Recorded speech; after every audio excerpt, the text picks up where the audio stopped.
जय हिंद, नमस्कार दोस्तों। मैं दिव्यांश नामदेव आप सभी का बहुत बहुत स्वागत करता अभिनंदन करता हूं। दोस्तों कैसे लगेगा अगर आपको मैं बताऊं कि भारत में जो पुलिस है वो इतनी मॉडर्न होने वाली है कि आने वाले टाइम में मात्र एक मोबाइल ऐप के माध्यम से पूरा 1.3 करोड़ सस्पेक्ट्स का डेटा वो सिर्फ एक ऐप से अब एक्सेस कर पाएगी, जिसका नाम है अभिज्ञान ऐप।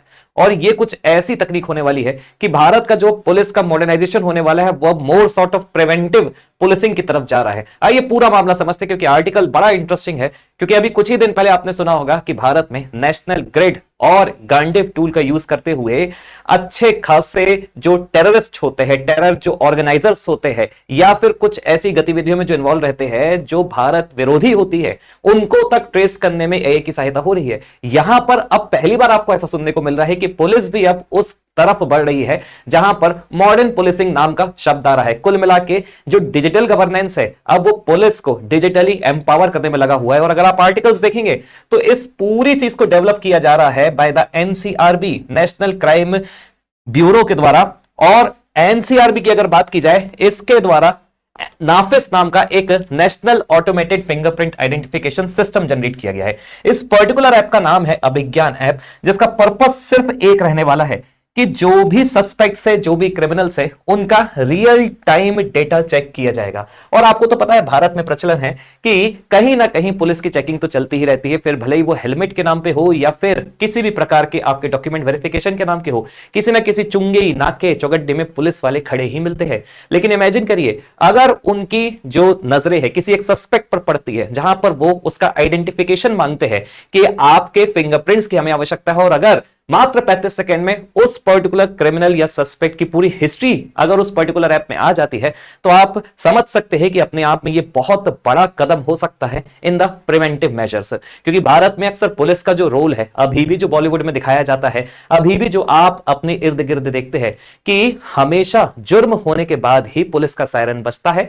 और जब तक पुलिस पहुंचती है तब तक जुर्म हो जाता है। तो यहां पर पुलिस के ऊपर एक सबसे बड़ी रिस्पॉन्सिबिलिटी जो रहती है लॉ एंड ऑर्डर को मेंटेन करने की, वो अक्सर उसमें थोड़ा चूक जाते हैं। लेकिन अगर यहां पर सीधी बात है कि अगर प्रिवेंटिव मेजर अडॉप्ट किया जा रहा है तो अपने आप में ये बहुत बदलती हुई व्यवस्था है। आइए पूरा मामला मैं आपको समझाता हूं कि आखिरकार नाफिस है क्या।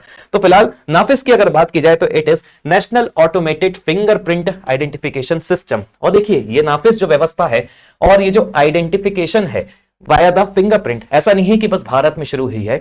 ऐसे जो व्यवस्था है वो ऑलरेडी यूएस और अदर डेवलप कंट्रीज में चली आती है। भारत इसमें हमेशा से काफी ज्यादा पीछे रहा है, क्योंकि जब कभी भी आपने सुना है कि आइडेंटिफिकेशन होने वाला है, बायोमेट्रिक आइडेंटिफिकेशन हो रहा है, तो भारत में एक इकोसिस्टम वो भी चलता है जो इसको भी विरोध करने के लिए उतारा आएगा और बोलेगा नहीं, इससे डेटा ब्रीच हो सकता है, राइट टू प्राइवेसी का कंसर्न हो सकता है, फिर भले ही वो इसकी आड़ में अच्छे खासे क्रिमिनल और टेररिस्ट को बचाए। लेकिन यहां पर आप समझिएगा इसे डेवलप किया है नेशनल क्राइम रिकॉर्ड्स ब्यूरो ने और इस ऐप का नाम है अभिज्ञान ऐप। अब ये क्यों इंपॉर्टेंट है?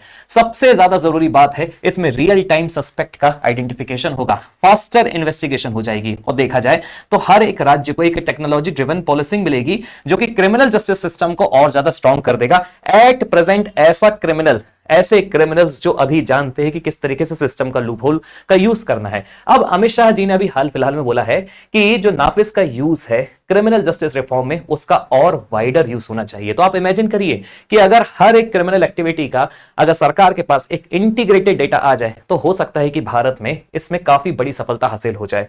National automated fingerprint identification system NAFIS, इसी के बारे में पूरा बताया गया है। अब आगे समझिएगा कि अभिज्ञान ऐप है क्या। एक्चुअली में पुलिस ऑफिसर इस ऐप के माध्यम से, कोई भी पुलिस ऑफिसर फील्ड में है तो वो फिंगरप्रिंट को कैप्चर करते हुए नाफिस डेटाबेस से इंटीग्रेट करते हुए पूरी क्रिमिनल रिकॉर्ड को उसको एक्सेस कर पाएगा। और जो भी रूटीन चेक होते हैं वो सिर्फ एक सिंपल आइडेंटिफिकेशन के थ्रू हो पाएंगे।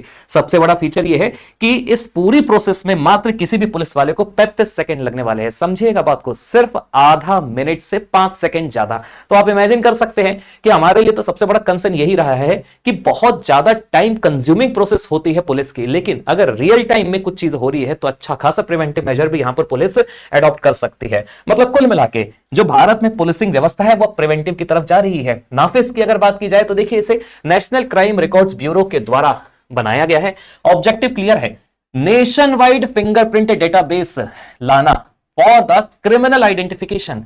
अब क्रिमिनल आइडेंटिफिकेशन की बात की जाए तो इस particular nation wide fingerprint database में ऐसा मत समझिएगा कि आपका भी रिकॉर्ड स्टोर है, आपकी भी जानकारी है, आपके भी बायोमेट्रिक है। यहां पर उन्हीं का फिंगरप्रिंट्स नेशन वाइड डेटाबेस में स्टोर किया जाएगा जो एक्यूज्ड पर्सन है, कॉन्विक्टेड ऑफेंडर्स है, प्रिजन इनमेट्स है, अदर लीगली रिकॉर्डेड इंडिविजुअल्स है, मतलब जिन्होंने पास्ट में किसी ना किसी प्रकार का गलत काम किया है, फिर भले ही वो नार्कोटिक्स से रिलेटेड हो या किसी और चीज से रिलेटेड हो।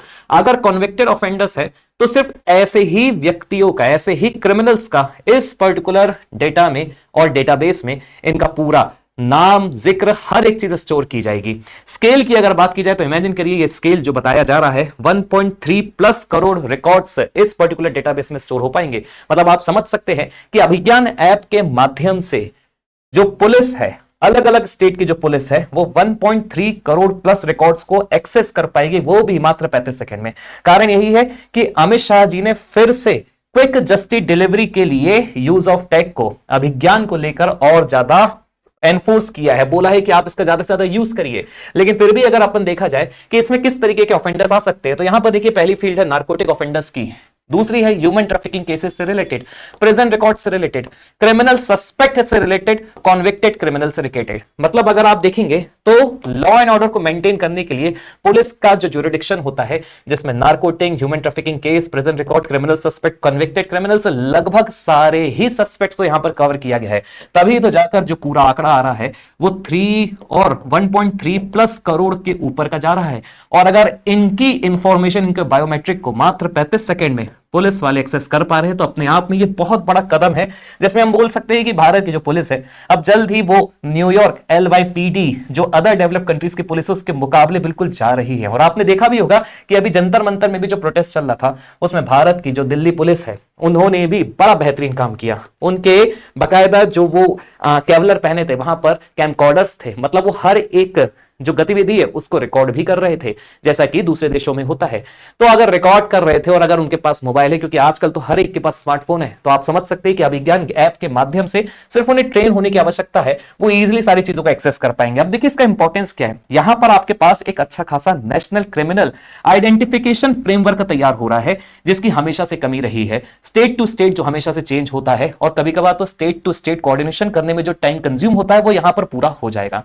मतलब अल्टीमेटली यहां पर क्रिमिनल और जो सस्पेक्ट्स होते हैं उनकी ट्रेसिंग अब पुलिस के लिए बहुत ज्यादा आसान हो जाएगी। करंट सिस्टम की बात की जाए तो देखिए नाफिस के पहले, अभिज्ञान के पहले होता क्या था, पहले जो भी सस्पेक्ट होता था उसे पुलिस स्टेशन ले जाया जाता था, जिसके लिए एक पर्टिकुलर फिक्स वर्क स्टेशन होते थे, काफी टाइम कंज्यूमिंग प्रोसेस होती थी, और अपने आप में लिमिटेड एक्सेसिबिलिटी होने के कारण, स्टेशन लेवल चेक्स होने के कारण पूरी जो प्रोसेस होती थी उसके कारण बहुत टाइम लग जाता था। लेकिन इमेजिन करिए अगर verification he on the spot हो रहा है via the app, portable scanners के थ्रू नियर रियल टाइम आपको जानकारी मिल रही है, वो भी सिर्फ स्मार्ट बेस्ड, मतलब लिमिटेड एक्सेसिबिलिटी नहीं है, स्मार्टफोन बेस्ड ही आपको हर एक चीज की डिटेल मिल रही है, फील्ड लेवल चेक्स हो रहा है। मतलब जो भारत में पुलिसिंग है वो more sort of preventive measures को अडॉप्ट कर रही है। और आपने देखा ही है कि जिस तरीके से भारत में क्राइम रेट बढ़ रहा है, जो क्रिमिनल्स है वो जिस तरीके से नए हथकंडे अपना रहे हैं, उसके लिए भारत की पुलिसिंग को भी मॉडर्न होना बहुत ज्यादा जरूरी है। कुल मिला के अब हमें भी आवश्यकता है कि भारत में जो पुलिसिंग हो वो काफी ज्यादा फास्टर और स्मार्टर हो जाए। अब बात करते हैं ये काम कैसे करता है, तो देखिए इसकी स्टेप बाय स्टेप प्रोसेस जो बताई गई है, इसमें सबसे पहले तो जो भी पुलिस है जो फील्ड में है वो पर्टिकुलर सस्पेक्ट का फिंगरप्रिंट एक पोर्टेबल स्कैनर में स्कैन करेगा।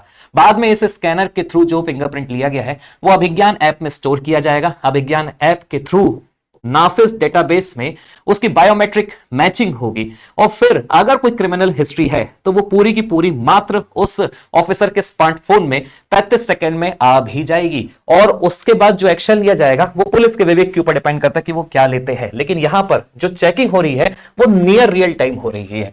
अब अगर लीगल बेसिस की बात की जाए तो सबसे बड़ा तो प्रश्न यही उठता है कि क्या ये लीगली पॉसिबल है, तो बिल्कुल है। सरकार ने अभी कुछ टाइम पहले क्रिमिनल प्रोसीजर आइडेंटिफिकेशन एक्ट 2022 लाया था, जिसने रिप्लेस किया वो एक्ट जो ब्रिटिश एरा से चला आ रहा था। सोचिए, आइडेंटिफिकेशन ऑफ प्रिजनर एक्ट 1920। अब ब्रिटिशर्स के एरा में हर एक व्यक्ति प्रिजनर है, क्रिमिनल है, जो देश के लिए जीता था। तो आप इमेजिन कर सकते हैं कि उनके लिए तो ये काफी ज्यादा स्ट्रिंजेंट था। मतलब अगर मैंने भारत माता की जय भी बोला उस समय ब्रिटिशर्स इरा के समय, तो वो तो यही बोलते थे कि भैया ये तो एक्सट्रीमिस्ट है, ये तो देश विरोधी है। तो यहां पर अब चीजें जो है ना बदलते जा रही है। सोचिए लगभग लगभग 100 साल का डिफरेंस है।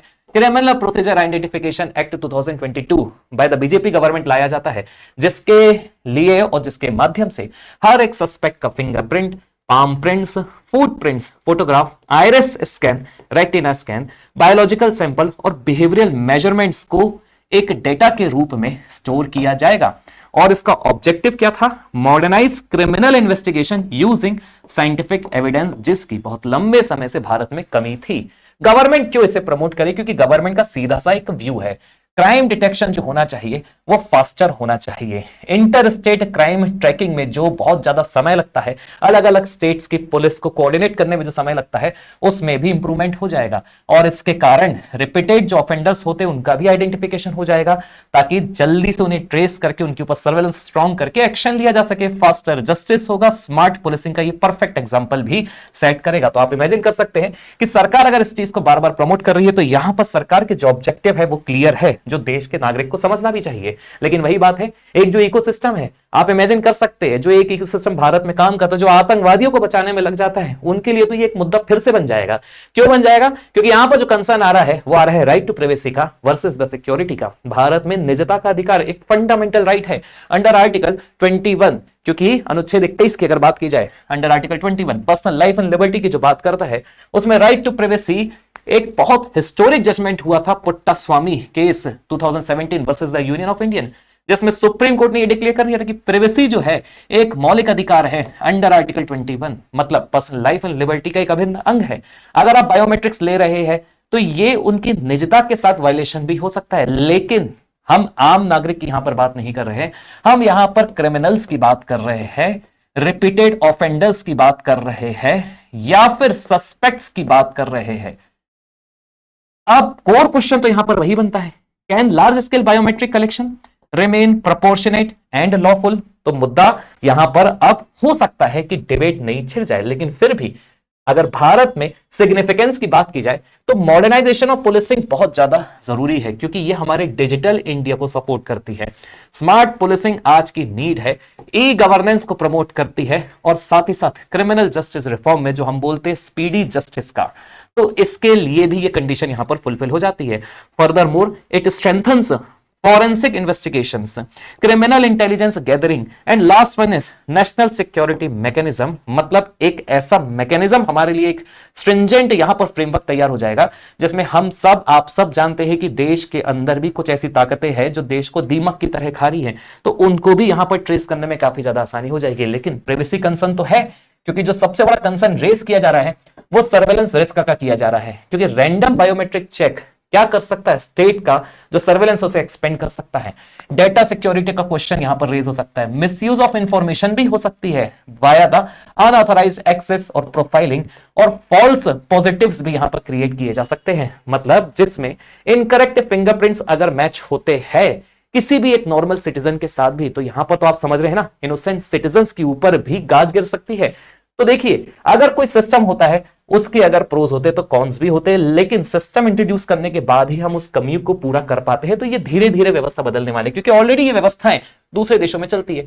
यूएसए के पास एफबीआई फिंगरप्रिंट डेटाबेस है, यूके के पास नेशनल फिंगरप्रिंट डेटाबेस है, चाइना की तो बात ही छोड़ दीजिए, चाइना तो जो दिखाता है वो वैसे भी वास्तव में है नहीं, वहां पर भी एक्सटेंसिव बायोमेट्रिक सर्वेलेंस होता है। और भारत ने अब जाकर via the Nafis Abhijnana app को डेवलप किया है with the help of NCRB, national crime record bureau. Global trend के साथ हम मैच करते हुए अपनी बायोमेट्रिक टेक्नोलॉजी को अब जाकर एनफोर्स कर पा रहे हैं, वो भी लीगली और लॉफुली। लेकिन चैलेंजेस की बात की जाए तो सबसे पहला चैलेंज तो वही है डेटा प्रोटेक्शन का, अकाउंटेबिलिटी का, ट्रांसपेरेंसी का, कैपेसिटी बिल्डिंग में देखिए ट्रेनिंग पुलिस पर्सनल भी एक बड़ा टास्क है, और cyber security point of view से भी, क्योंकि देश में साइबर सिक्योरिटी भी एक बड़ा कंसर्न है और आपने देखा है कि युद्ध का पैटर्न भी बदल चुका है।